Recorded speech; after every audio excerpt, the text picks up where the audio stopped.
C'est le brame Entre fin août et fin octobre, c'est la période de reproduction chez les cerfs. On appelle cela le brame du nom de leur cri.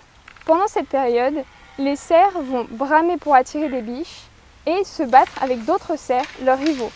C'est une période très sensible pour les cerfs.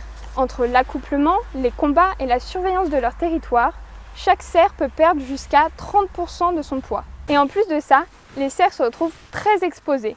Pendant cette période, les valets de chasse à courre viennent les chercher sur leur place de brame et littéralement font leur course pour la prochaine saison. Vous faites leur repérage le soir et vous les flinguez le lendemain. Les gens ont besoin de savoir qui tue les cerfs pendant le brame. Mais moi je prends les cerfs, je chasse. Je sais que vous vous en moquez. Car le brame coïncide exactement avec le début de la période de chasse à courre.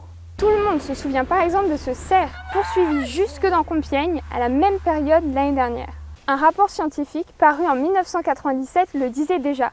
Lors de la chasse à courre, les prises pendant le brame sont beaucoup plus fréquentes et on comprend pourquoi.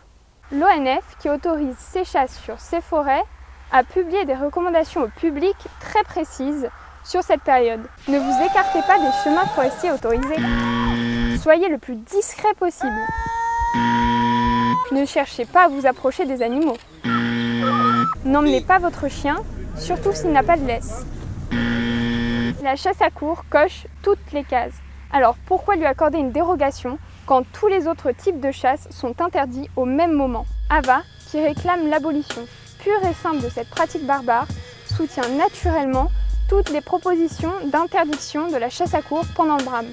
Pour aider, vous pouvez écrire un message à l'ONF pour les mettre face à leurs contradictions, ou bien vous pouvez signer la pétition que nous allons mettre juste en dessous de ce post.